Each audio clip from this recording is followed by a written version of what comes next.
¿cómo están? Bienvenidos a este encuentro asincrónico en el que tocaremos temas muy interesantes. Mi nombre es Sandra de Palza y soy tutora del programa Todos Aprender en la institución educativa La Sagrada Familia del municipio de Palestina. Acá está mi compañero. Es Cristian Castrillón y soy tutor en la institución educativa Jerónimo de Tejelo, del municipio de Anserma, y junto con la compañera Sandra somos parte de la comunidad de aprendizaje Dichere, la cual estaremos desarrollando todas las líneas de formación del programa Todos Aprender del ciclo 2 con nuestras instituciones. En esta ocasión vamos a abordar los criterios para evaluar desde el enfoque por competencias. Bien, entonces comencemos mirando cuál es el objetivo de esta presentación. El objetivo es brindar orientaciones que permitan obtener, conocer y valorar información sobre los aprendizajes de los estudiantes a través de los criterios de evaluación que sean útiles para las metodologías remota, en alternancia o presencial. Ya que vamos a hablar de evaluación, es bueno hacer una pequeña reflexión acerca de lo que sucede en la evaluación dentro del aula. Acá tenemos dos imágenes. Vamos a empezar con la primera. Vemos una valoración o una evaluación que un docente hace a un estudiante donde le pide una tarea sencilla. Dice, escribe con cifras los siguientes números. Él pone allí unos números en letras y el estudiante da su respuesta. Ahora, ¿estuvo bien la respuesta del estudiante? Al parecer el docente no está muy convencido de ello. ¿Qué opinas tú, Sandra? Definitivamente pienso que esto pasa mucho. A veces nosotros como docentes creemos que damos una instrucción muy clara, pero resulta de que el estudiante está entendiendo otra cosa. Eso creo que es lo que le pasó en este caso a este estudiante. Y aún cuando entendió otra cosa, ¿será que está mal? ¿Será que buscaba el docente con esta evaluación? ¿Qué criterio tenía para valorar con esta evaluación? ¿Tú qué crees? Él seguramente estaba esperando otro tipo de respuesta, ¿cierto? Tal vez que le pusieran números, en números, en cifras como tal, el número que puso ahí en letras. Pero el estudiante definitivamente entendió que había que poner el número siguiente y lo hizo bien. Lo que encontramos acá es que el docente pretende valorar algo, pero está más concentrado en que el estudiante responda justo lo que él está imaginando que en darse cuenta si el estudiante aprendió a escribir los números en cifras de la forma correcta. El estudiante entendió una instrucción diferente, de una forma diferente, pero demostró competencia a la hora de escribir números en cifras. Por lo tanto, no debería ser una valoración negativa. Es correcto, así es. Acá tenemos entonces otra manera en la que a veces nosotros podemos evaluar. Esto pasa mucho y nos ha pasado a todos. Cuando un profe dice, saquen una hoja y dice allí, un clásico, realmente un clásico. ¿Tú qué dices, Cristian? Y muchas veces como docentes recurrimos a esto, a la evaluación en estas características como una forma de castigar a un grupo cuando no está muy atento, cuando hemos perdido el dominio de esa clase. Entonces, si vemos que no están prestando atención, muchas veces pasa que decimos, bueno, saquen una hoja, vamos a hacer una evaluación sorpresa. Entonces, esto muestra también a veces como un cierto nivel de improvisación en nuestras evaluaciones. ¿Cómo agregar una nota a esta evaluación cuando no se transmitió de la manera correcta al estudiante qué esperábamos de ellos y qué es lo que vamos a evaluar? Y si no la planeamos de la forma correcta. Entonces, esta reflexión en torno a la evaluación nos permite ver algunos errores recurrentes de lo que pasa en el aula en la evaluación. Es bueno entonces que ahora aprendamos cómo definir criterios claros tanto para nosotros como para los estudiantes a la hora de evaluar. Claro, y eso nos permitirá tener una evaluación específica, más objetiva, para que los estudiantes puedan reconocer exactamente hasta dónde están llegando en el aprendizaje. Bien, el aprendizaje desde el modelo educativo por competencias. ¿Qué valoramos del aprendizaje desde un enfoque por competencias? Entonces acá vamos a ver una lista de aspectos que debemos valorar cuando realmente estamos enseñando o trabajando por competencias. Vamos a ver el primero. Dice, la habilidad del estudiante o su capacidad o su facultad para, y vemos allí los puntos suspensivos, su desempeño o sus conocimientos para, su actitud o aptitud o su talento. Y nuevamente, para la transferencia de, y finalmente, la tarea o la evidencia. Esto nos muestra que el aprendizaje realmente está atado a unos contextos. De ahí que aparezcan allí los puntos suspensivos. Es cómo vemos el desempeño del estudiante al usar un conocimiento en un contexto determinado. Entonces, eso es lo que realmente debemos mirar a la hora de valorar, de evaluar si estamos trabajando y enseñando realmente por competencias, que es lo que desde el Ministerio de Educación se ha orientado que debe ser la educación realmente, no una educación por temas, sino por competencias. Bien, para que nosotros podamos tener una evaluación completa, siempre tenemos que tener en cuenta cuáles son las condiciones del estudiante. Es decir, si tienen apoyo de los padres, si tienen servicios públicos o las condiciones básicas para poder vivir bien, si tienen desnutrición o si son estudiantes a los que les toca acudir al trabajo infantil. Esas condiciones hay que tenerlas en cuenta siempre para poder nosotros elaborar, diseñar tanto estrategias como criterios de evaluación. Entonces definamos qué es el aprendizaje. Acá vemos una imagen que nos ilustra bastante bien qué es el aprendizaje. Todo el proceso de metamorfosis de una oruga hasta volverse una mariposa. Entonces vemos allí que implica un cambio que perdura a lo largo del tiempo y que ocurre por medio de la experiencia. Esta oruga, al volverse mariposa, nunca más podrá volver su camino a ser una oruga. Igual pasa con los aprendizajes. Cuando un estudiante realmente ha aprendido, ese conocimiento se ha instalado de tal forma en él que de ahora en adelante va a evaluar y actuar en su realidad de acuerdo a ese conocimiento. Muy diferente cuando enseñamos temas o cuando trabajamos la memoria para un momento específico. En ese caso, el estudiante puede que nos responda bien, pero probablemente no vaya a ser algo duradero. Bueno, entonces vamos a mirar los criterios de evaluación, su construcción para valorar el desarrollo de competencias. Entonces, criterios de evaluación. ¿Qué son? Específicamente son reglas que determinan y valoran el trabajo del estudiante. Responden a una pregunta como ¿cómo valorar los desempeños de los estudiantes? Y tienen un para qué. El para qué tiene que tener una claridad para que nosotros sepamos específicamente qué es lo que vamos a ver del desempeño del estudiante. Ese es el para qué. ¿Y qué requiere? Pues requiere establecer qué evidencias de aprendizaje puedo valorar. Estos son los aspectos, entonces, que deben de estar presentes a la hora de pensar en criterios de evaluación. Criterios de evaluación tienen unos elementos que los conforman. Básicamente son 5 elementos y acá los podemos ver como un rompecabezas. Cada uno de esos elementos ocupa un lugar importante en la construcción a tener en cuenta de un criterio, los criterios de evaluación. En este caso, el primero es la selección de los aprendizajes.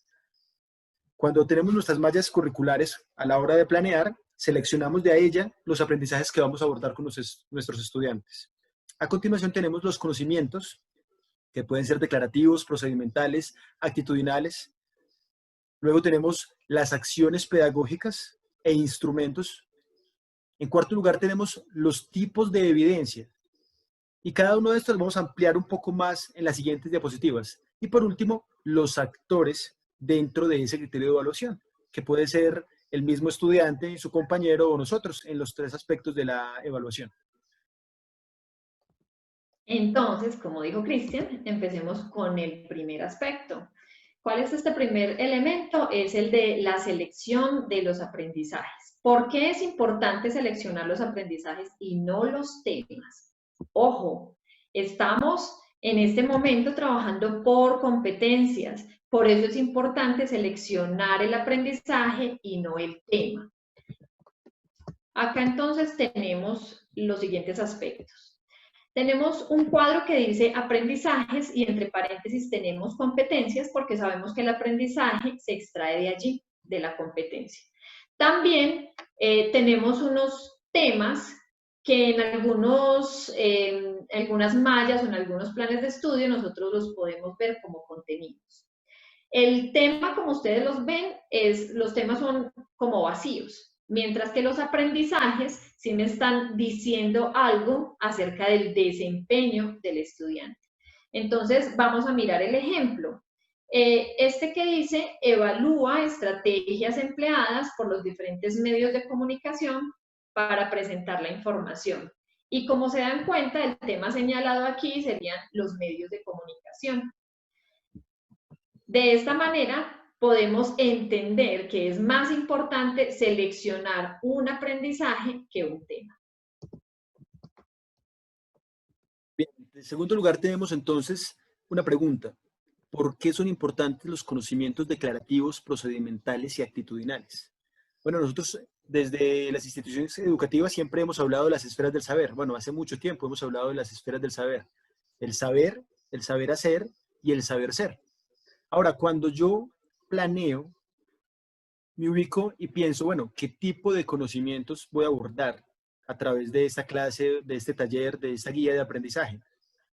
En ese momento, según los aprendizajes que voy a desarrollar, yo me ubico y determino el tipo de acciones pedagógicas que voy a llevar a cabo de acuerdo a esos conocimientos. Entonces, si es conocimiento declarativo, que allí nos expresa que son aquellos saberes referidos a conceptos, datos, hechos y principios. Tengo una forma de abordarlos y al hacerme consciente de ese conocimiento que voy a trabajar, me hago consciente de la manera que lo voy a trabajar. Igualmente, los conocimientos procedimentales, que acá nos especifica que son el saber hacer, los que permiten el uso eficaz y flexible y en contexto del conocimiento declarativo. Entonces, primero yo tengo un conocimiento declarativo, ¿cierto? Del saber, y ese conocimiento lo llevo a circunstancias con un contexto donde me permite demostrar qué puedo hacer con ese conocimiento, que ya es la acción. Saber esto me permite de nuevo orientar mi trabajo hacia el objetivo que busco.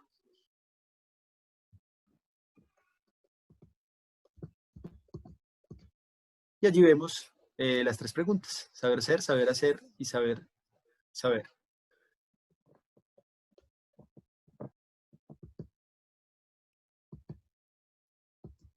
Muy bien. ¿Por qué es importante definir el grado o nivel del desempeño?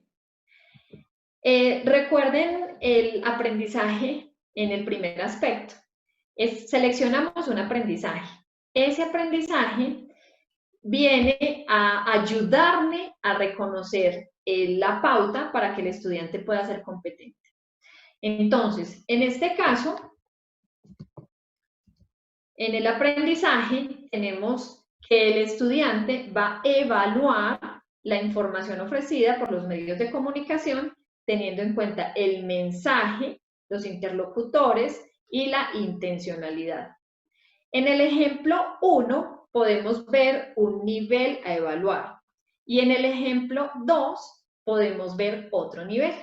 Vamos a mirar bien. Vamos a mirar entonces cuáles son esos desempeños. Entonces, en el ejemplo 1 podemos reconocer que el estudiante podrá elaborar un texto argumentativo donde asuma una posición crítica y sustente frente a la emisión de las noticias falsas. Dice, el texto debe cumplir con las fases, estructura, finalidad y secuencialidad. Entonces aquí yo me estoy dando cuenta que el estudiante tiene un buen nivel en el aprendizaje, porque ya asume una posición crítica frente a lo que aprendió. Y en el segundo nivel podemos ver que el estudiante está en la capacidad de comparar los distintos medios de comunicación teniendo en cuenta los mensajes emitidos. Aquí el estudiante solamente compara. Entonces podemos notar la diferencia en los niveles de aprendizaje.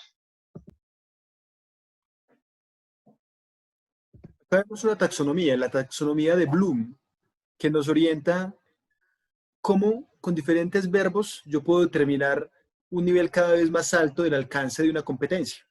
Por ejemplo, allí nos mostraban en la diapositiva anterior cómo el estudiante, a pesar de que el aprendizaje era evaluar, En un nivel muy superior, alcanzaba a tener la capacidad de demostrar una postura crítica frente a los medios de comunicación, mientras que en un nivel un poco inferior, lograba comparar algunos medios de comunicación y su contenido, la información que emitían.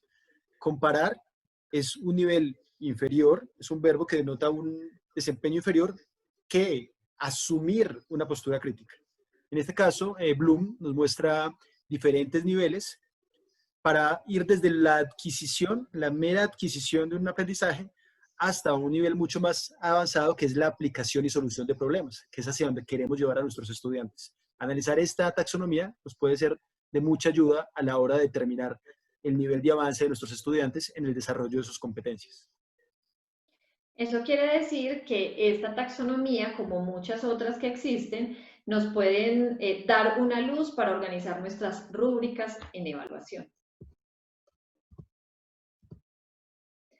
¿Por qué las acciones pedagógicas y los instrumentos deben ser acordes a la metodología implementada? Sencillo, es muy importante que la acción pedagógica sea coherente con lo que quiero ver en el estudiante. En este sentido, podemos ver acá en este cuadro varias acciones pedagógicas o estrategias que nosotros desarrollamos para hacer que el estudiante se mueva a adquirir un aprendizaje. En este caso tenemos exposición oral, talleres estructurados o las guías que en este momento estamos desarrollando, o tal vez la elaboración de un audio o de un video que el estudiante deberá compartirnos, o tal vez podrá haber algún cineforo.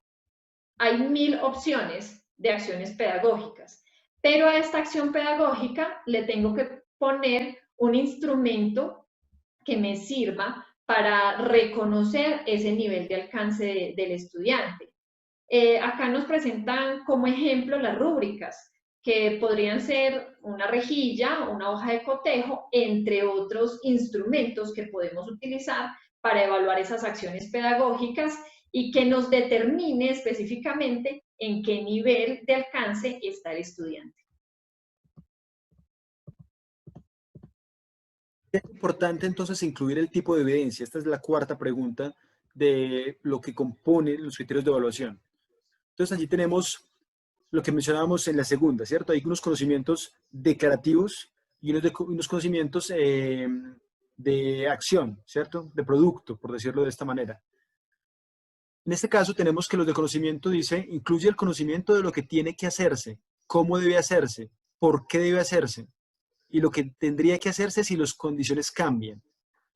Cuando yo tengo claro que este es el tipo de conocimiento que se va a desarrollar con el estudiante, un conocimiento declarativo, entonces tengo en cuenta qué tipo de evidencia voy a esperar de él, ya sea una explicación, una exposición, ¿sí? Donde él declara ese conocimiento. Sin embargo, cuando el tipo de conocimiento es más de producto, entonces ya esperaré que me demuestre cómo desarrolla un proceso, una serie de pasos, un algoritmo a la hora de implementar un conocimiento determinado. Entonces allí nos muestra que la actuación es el comportamiento en condiciones específicas, de modo que se puede inferir que el desempeño esperado se ha logrado. Entonces ponemos al estudiante en una situación de resolver un problema y vemos cómo actuaría frente a ese problema. Ahí es donde podemos tomar evidencias que me demuestren el nivel de adquisición de esa evidencia, de ese conocimiento. Bien, ¿por qué son importantes los actores? Caramba, ¿los actores quiénes son? El que evalúa y quién es evaluado, ¿cierto? Entonces, son muy importantes, demasiado importantes en este aspecto. Entonces, ¿cuáles son los objetivos de esa evaluación? Que los estudiantes puedan llegar a ser lo suficientemente reflexivos y puedan hacer, por ejemplo, una autoevaluación. Puedan llegar a reflexionar tanto o a desarrollar su proceso metacognitivo que puedan ser tan honestos y puedan decir específicamente hasta dónde alcanzaron a comprender o aprender. También tenemos que los actores pueden desarrollar la evaluación, la coevaluación o la heteroevaluación, que son herramientas indispensables pues, para hacer más completa la evaluación. En esta educación remota, pues sabemos que es muy importante enseñarle al estudiante que sea honesto con su evaluación, sobre todo porque como no los tenemos presencialmente, entonces debemos confiar tanto en el criterio del estudiante como en el del padre de familia, en el caso de los estudiantes que requieren acompañamiento constante. Entonces, miren que los actores son esenciales. Veamos entonces cómo tener en cuenta y cómo construir ese criterio de evaluación. La idea es que cuando nosotros pensemos en diseñar una clase, una unidad didáctica, una guía de aprendizaje, definamos de forma previa cómo pretendemos e incluso qué pretendemos desarrollar como aprendizaje en nuestros estudiantes, qué competencia pretendemos desarrollar.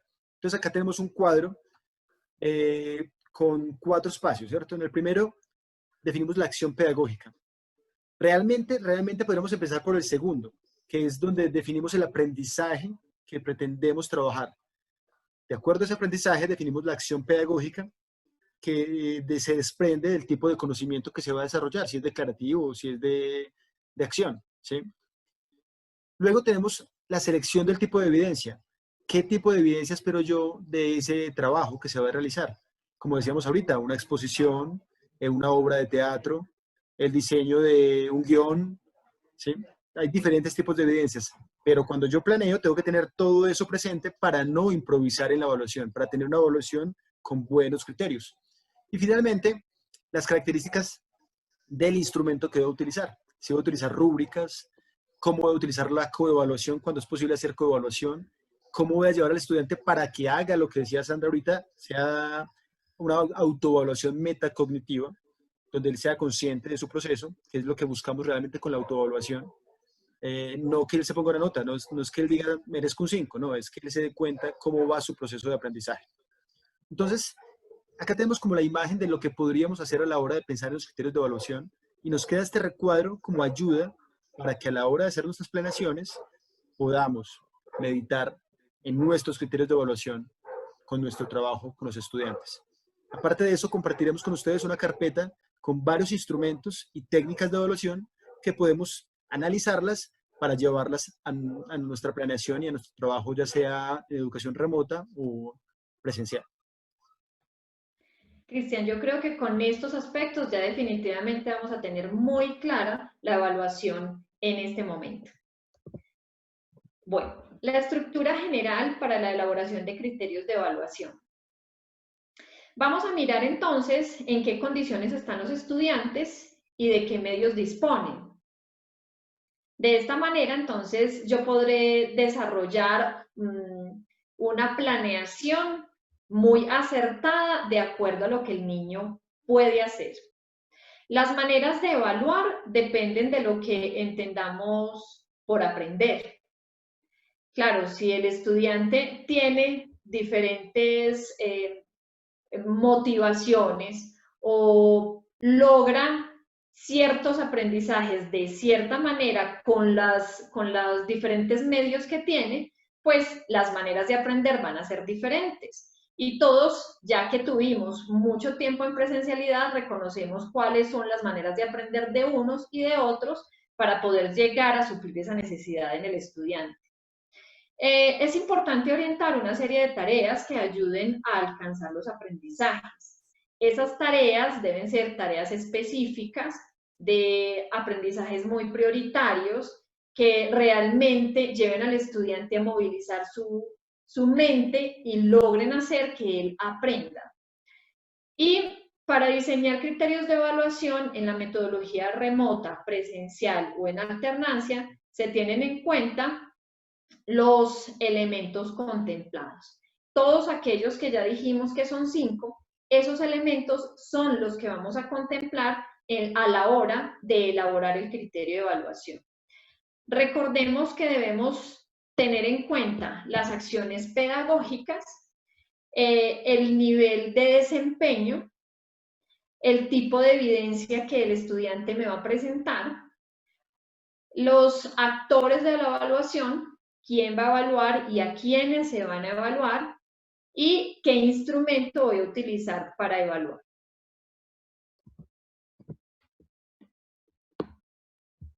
Junto con este video les compartiremos un pequeño ejercicio que pueden llevar a cabo para que se haga una consolidación de esto que hemos estudiado. Este ejercicio plantea 3 tareas. Primero, plantear un criterio de evaluación desde lo que en nuestra institución tenemos en las mallas curriculares o desde nuestras guías, lo que hemos venido trabajando. A continuación, vamos a hacer una pequeña revisión con una lista de chequeo para ver si cumple con los criterios o los aspectos que debe tener un criterio de evaluación.